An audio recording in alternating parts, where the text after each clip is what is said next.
두 사람을 소개했어요. 백선혁 장군하고 최영석 대령. 백선혁 장군은 우리나라가 6월 25일 날 북한이 쳐들어와서 낙동강, 조금만 남아서 경상도, 낙동강만 하고 전부 다 뺏겼습니다. 그때 마지막 전투가, 유명한 전투가 다부동 전투. 전부 다 쫓겨내려왔어요, 우리 국군들이. 그 전부 다 패전병이야. 이걸 보고받고 어떻게 할까 그랬어요. 일사단 사단장인데 현장에 뛰어내려갔어요. 전부 다 모았어. 모아가지고, 여러분, 우리가 여기서 밀리게 되면은 어디로 가? 부산 앞바다에서 빠져 죽는 것밖에 없어요. 이북은 도망가면 어디로 도망가?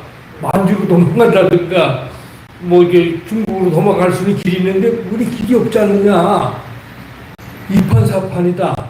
그래서 뭘 했는가 하게 되면은 다부동 전투에서 처음으로 승전한 거예요. 6.25 전쟁 중에서 처음으로 승리한 전쟁이 다부동 전투예요. 그 전투에 했을 때 어떻게 했느냐? 지도자의 용기입니다. 나를 따르라.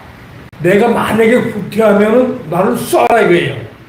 그리고 사단장이 앞장섰어요. 죽기로 이순신 장군을 구해놨지 않습니까? 그렇게 해서 첫 번째 정권을 올려서 우리가 오늘날 이렇게 된 겁니다. 그 전투에 밀렸으면 한국이 이북에 떨어지는 거예요. 두 번째, 최영석 대령이 왜 훌륭하느냐? 우리나라 군함이 없었어요. 미 해양대학 때 쓰다 남은 그 군함, 배.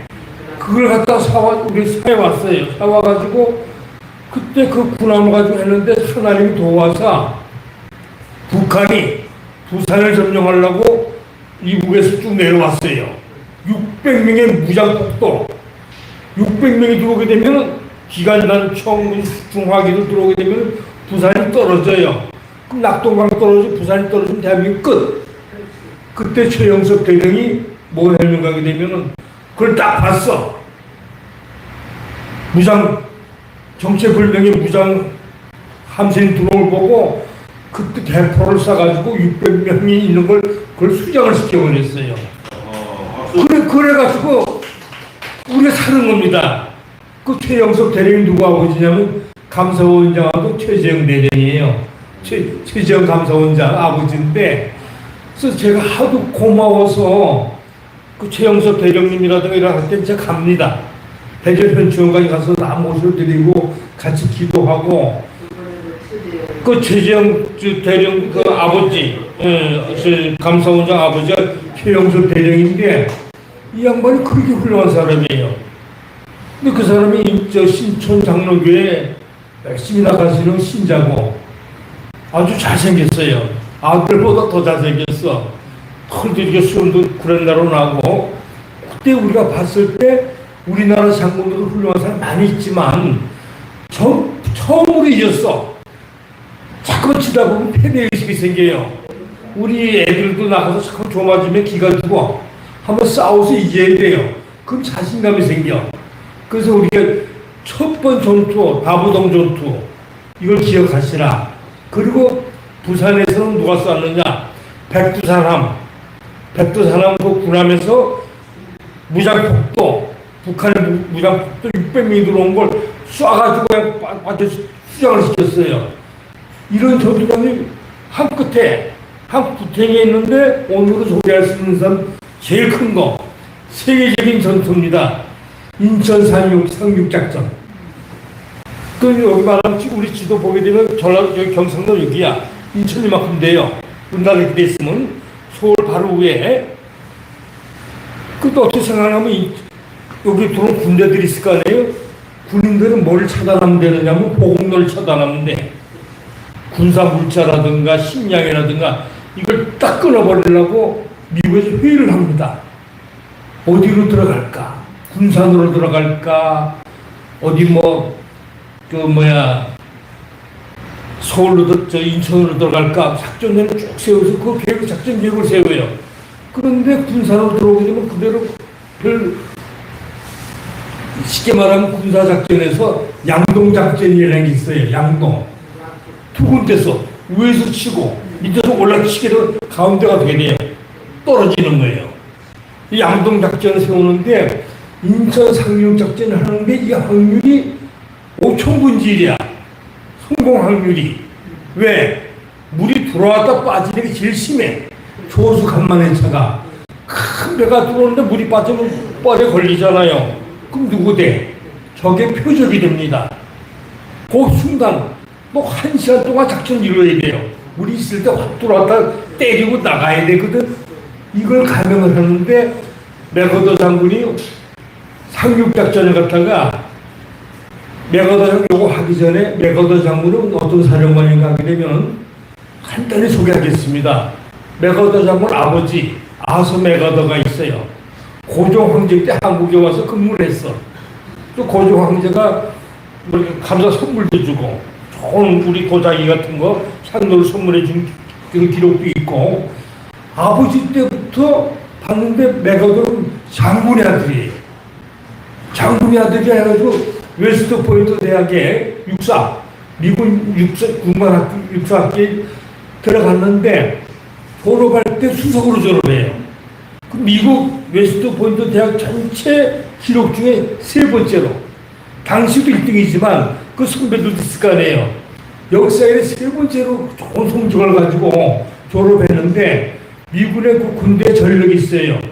제일 1등한 수석은 무슨 병갈전을 하면 그 당시는 공병, 뭘 세우고 다리 놓고 뭐 하는 거 공병 정도로 취임을 합니다. 근데 맥어더 장군이 어디서도 참전한 1차 대전, 유럽에서 1차 대전, 2차 대전에는 우리가 알고 있다시피 태평양 사령관이에요. 태평양. 그 두 가지가 있는데 태평양과 대서양. 그 태평양은 총책임하는 사령인데 그때 맥어더 계급은 뭔가 하게 되면 원수입니다. 별다섯. 그래서 맥어더 원수는 뭘 했는가 하게 되면은 필리핀에서 주둔하고 있다가 쭉 쳐들어와서 일본을 점령해요. 일본을 점령해가지고 일본 그 도쿄 앞바다에 있는 미주일 함대에서 일본 천황을 데려다가 항공문서를 받아요. 일본 애들이 뭐라는 거면 맥어더는 파란 눈의 쇼군이다. 이거다 됩니다. 총대장이라는 거예요. 그래가지고 일본 사람들이 맥어더는 그렇게 잘 섬겼습니다. 왜? 정복자고 승리자인데 오늘 맥어더가 이렇게 훌륭한 장군인데 1945년도 일본에 들어가서 일본군 사령관으로 있었어요. 실제 일본의 총지휘자입니다. 총독. 그러면 일본 천황도 처음으로 고백을 했어. 나는 신이 아니고 인간이다. 이제 천황주의는 끝난 겁니다. 일본은 천황은 신으로 얘기했는데 직접 나와서 나는 신이 아니고 인간입니다 하는 고백 항공문서를 받아낸 사람이에요. 그러면 그냥 딱 그 함대에 서는데 맥어더 1m 85 정도 되는 거 키가 커. 그 다음에 일본 천황은 작아. 게임이 안 돼. 그 정도로 다 항공문서 받아내고 하는 훌륭한 장군인데 그때 우리나라가 1948년도 독립할 때 어디 왔는가 하면 우리 광화문 있지 않습니까? 거기서 발표할 때 비행기 타고 옵니다. 이승만 대통령 취임을 축하하기 위해서 한국에 와요. 그때 이승만 대통령이 뭘 얘기를 했는가 하게 되면은 우리가 공격당하면 어떻게 하겠느냐 한번 싹 짚고 넘어가요. 이승만 대통령 무서운 사람이에요. 우리가 공격당하면 이북에 이렇게 있는데 어떻게 하겠느냐. 내가 무슨 말씀 무슨 말씀이십니까? 만약에 한국이 쳐들어오게 되면 캘리포니아로 쳐들어온 거로 간주해가지고 제가 막아드리겠습니다. 그거 이미 약속을 해놓은 거예요. 약속을 했는데 어떤 일이 생기냐고 그러면 6월 25일에 전쟁이 터지잖아요. 터졌는데 6월 26일 새벽에 그때는 정보가 좀 늦어가지고 새벽에 동영 사무실에다가 사령관실에 전화를 해요. 막 20만 대이 급하죠. 미들 때문에 우리나라가 공격당했다고 이거 했어요. 38선을 만든 사람이 누구예요? 미국과 소련이잖아. 미국 책임 있죠? 또 미국이 판단은 미스한 게 있습니다. 뭘 미스했는가 하게 되면은 이승만 대통령이 중화기 무기를 달라 그랬어요. 탱크도 주고 비행기도 달라 그랬어. 안 줬어. 왜? 이승만 대통령의 성과를 보니까 10% 올라갈 것 같아가지고 골치가 아파서 안 줬어요. 그 다음에 외교적으로 H-9이라고 이 방위라인을 갖다가 일본으로 싹꺼버려 한국 빼버렸어요. 아, 미국이 이 한반도는 별 중요히 생각하지 않는가 보다. 이런 자기들이 실수를 한 걸 알았어요. 그래가지고 메가도 군사의 귀재 아닙니까? 부채의식이 있었어요. 부채의식. 미국이 한국에서 좀 잘못한 게 많다. 384를 만든 거, 무기를 안 지원해 준 거, H-9에서 제외시킨 거, 여러 가지 등에서 이승만이 화를 내요. 미국 때문에 이걸 당했다고 말이야. 얼마나 당근? 그거 해도 도와줄까 말까 하는데, 일본군 사령관이 언제 오느냐? 6월 29일 날 한강에 와, 한강에. 딱 보니까 3일 동안 뭐 굉장히 급했잖아요. 한 병사 진지에 들어갔어. 그 대화가 여러분 당신이 뭐 왜 이렇게 도망가지 않았느냐? 본인은 명령에 따라서 죽고 살고 하는 거 아닙니까? 저는 후퇴하라 명령 못 받았습니다. 다 도망. 아, 여기 정신 똑똑한 군인들이 있네. 뭐가 필요하냐? 이 병사가 하는 말이 나한테 충분한 무기와 탄약을 좀 대주십시오. 끝까지 진실을 살수있어. 아, 이 한국의 군은 이게 보통 군인이 아닌가 보다. 이런 생각을 해가지고 밀릴 때 메거더 장군은 운수는 어떻게 생각했냐면 낙동강 여기서 올라갈 때 그때 우리 일사단하고 미군하고 다 합해서 올라갈 때예요. 이때는 이렇게 매겨놓고 저게 등을 치는 거예요. 허를 치는 거. 옆구리를 치는 겁니다. 예상을 못하고 딱 칠 때 그 작전 계획을 세운 게 메거더 장군입니다. 메거더 장군 할 때 이걸 군산에 치려고 군산도 공격하고 그 다음에 주문지도 공격하고 원산도 공격하고 막 때려요. 그러니까 김일성이 판단을 못해. 아, 어디가 주 공격 부대를 잡아야 되는데 어디가 주 공격 부대를 몰라. 이것이 상대방을 속이는 기만술이 있어야지 전쟁을 하는데 그걸 전쟁을 해가지고 승리를 하는데 인천 상륙작전 할 때 여러분이 잘 아는 김미령이 있죠? 가수 아버지 김동석 대령이 있습니다. 김동석 대령이 아무리 군사의 천재지만 한국 지령은 약하잖아요. 지형 같은 거 어디에 북한이 몇 명이 숨어 있느냐 어디에 모이느냐 그 김미령의 아버지가 다 조사를 해요. 방첩부에 지금 미국에서 운송훈장을 받아요. 그게 도움을 받아요. 그래가지고 9월 15일 날 인천 상륙작전 하는데 그 월미도에도 등불을 켜야 됩니다. 등대 불을 켜. 그래야 좌표가 나와. 그 등대에다 불을 켜고 점등을 하고 그걸 보고 배가 들어오고 항포 선적을 냈다는 겁니다. 인천 각주에다가 이걸 순식간에 했는데 그때 협조한 사람이 한국 해군의 우리 첩보부대 그 김동석 대령이라든가 물론 더 희생을 당했습니다. 우리가 이렇게 있었던 것은 백선엽 장군님과 최영석 대령 고전 뭡니까 메가더 장군의 탁월한 세계적인 전투예요. 그 어려운 작전을 갖다 계획을 다 하고 치밀하게 작전 계획을 세워가지고 인천을 때려버립니다. 공격. 그 다음에 인천이 때리니까 보급로가 차단돼가지고 남한에 있는 그 북한 병사 한 수만 명을 포로를 잡아요. 포로를 잡고 나머지는 어디로 내뺐는가 하게 되면 빨치산에 들어가서 아직도 그런 빨치산이라는 그 얘기를 많이 들었잖아요. 빨간 놈들 빨치산에 숨어 들어간 거예요. 이렇게 우리 그 역사를 보게 되면은 이런 군사 천재, 군사 작전의 천재 메가더 원수가 없었으면 메가더 원수하고 우리 급히 도와주는 원인은 이승만 대통령 아주 가까워요. 메가더는 몇 년도 출신이면 1880년생. 그 사람은 은퇴해서 제대할 나이입니다. 6.25 때 70살이에요. 이승만 대통령 75세고 5살이 많아요. 이승만 대통령.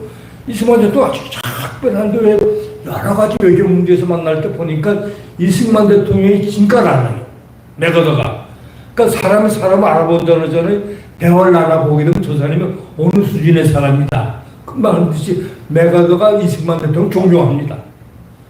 비록 나라는 없었지만 그 지도력이라든가 세상을 보는 눈이라든가 그걸 알아서 그렇게 호용호제, 형님처럼 잘 모셨어요. 그리고 한번 영화 장면을 봤는데 이승만 대통령 다 비행기 내리더니 집행을 갖다가 이렇게 연설하려고 메가더 줘버려요. 잠깐 들고 있으라고 내 연설하는데 거친 그러면 메가더 대통령이 일본의 총대장이고 천황보다 센 사람인데 이승만 대통령이 꼭 주는 거 다 받아. 왜? 인격적으로 존경하니까. 나라가 작아도 인격이 고매하게 되면은 그 사람 말 듣듯이. 그래서 오늘은 이 메가더의 사상을 갖다가 우리가 좀 알기 위해서 메가더 원수가 자녀들을 키울 때 어떻게 키우는가. 이 메가더 기도문이라고 해서 자녀를 위한 기도문을 내가 준비해 가져왔습니다. 이걸 듣고 우리가 오늘 너무 길게 하면 또 재미가 없고 메가더 기도문 조금 이제 각색을 한 건데 자녀를 위한 메가더 장군의 기도문. 사랑이 많으신 하나님 아버지, 우리 아이가 이런 사람이 될 수 있도록 기도드립니다. 약할 때 자기를 분별할 수 있는 힘과 두려울 때 자신을 잃지 않는 용기를 가지고 정직한 패배를 부끄러워하지 않고 승리에 겸손하고 온유한 사람이 되게 하여 주시옵소서. 또한 자신이 한 일에 책임을 질 줄 알고 자신이 굳건한 인생을 이루게 하여 주시고 우리 아이들이 여행과 안락의 길로 인도하지 마시고 폭풍 속에서도 일어설 수 있는 알고 패배한 자를 불쌍히 여길 줄 아는 사람이 되게 하여 주시옵소서. 이 아이들의 마음이 늘 깨끗하고 목표를 높게 하고 남을 다스리기 전에 자기 자신을 잘 다스리는 자가 되게 하여 주시고 슬플 때에는 같이 울어줄 수 있는 사람이 되게 하여 주시옵소서. 그뿐 아니라 유머도 알게 하여 주시고 인생을 엄숙히 살아가면서 삶을 즐길 줄 아는 마음과 자기 자신을 너무 드러내지 않는 겸손한 마음을 갖게 하여 주시옵소서. 그리고 참으로 위대한 것은 소박한 데서 있다는 것을 알게 하시고 참된 지혜는 넓은 아량에서 솟아난다는 것과 참된 힘은 노구름에 있다는 것을 알게 하여 주시옵소서. 항상 명심하는 사람이 되게 하여 주시옵소서. 이 아이가 하나님의 자녀로 성장하여 하나님께 기쁨과 영광을 돌리는 자녀가 되기를 원합니다. 또한 저희 부모가 이 아이를 키워나가는 동안 물질적이나 영적으로 부족함이 없이 지원할 수 있도록 하나님께서 도와주시옵소서. 예수님 이름으로 기도드립니다. 이것이 사실 메가더 장군의 사상입니다. 자기 자녀를 키울 때 이런 생각을 못되는 거. 그러니까 이 불쌍한 우리 한국, 거들떠 보지 않는 조그만 나라, 위기에 처해 있을 때 자기의 생명했는데 또 하나 말씀드릴 것은 한국 때문에 예편을 합니다. 트루만하고 맞서요. 대통령이 트루만이야. 막 올라갈 때 중공군이 들어오니까 미 정부에다 만주에다가 원자폭탄 3방 때리자. 그러면은 이런 오늘같이 어려움이 없이 전 세계가 평양할 수 있는데 중국을 너무 키워놨다는 거예요. 그러니까 트루만 놀래가지고 2차 대전이 끝나지 얼마 되지도 않는데 무슨 또 전쟁이냐 해가지고 트루만 옷을 벗겨버려요. 사임서를 딱 명령 내려요. 그래서 쫓겨나는 겁니다. 그래서 미국에 가서 연설을 해요. 사임하는데 연설하는데 유명한 말을 해요. 노병은 죽지 않고 사라질 뿐이다 하는 미국에서 하고, 미 국민들이 2차 대전, 1차 대전 뭐그 유교 승리를 만든 사람이기 때문에 브로드웨이 큰 승리의 길이 있어요. 예를 로마 시대 때 장군들이 입성하듯이 그 거리에 누가 들어가는가 하게 되면 메가더 장군이 그날은 전부 다 그 거리에 상점문을 닫았습니다. 꽃을 뿌리고 막 환영하는 전쟁 영웅으로 참여했는데, 거기를 통과한 사람이 메가더, 그 다음에 아이젠하워, 처칠 수장, 그 다음에 이승만 대통령. 이분 그 기록이 나왔어요. 네 사람만 지나고 아직 없어.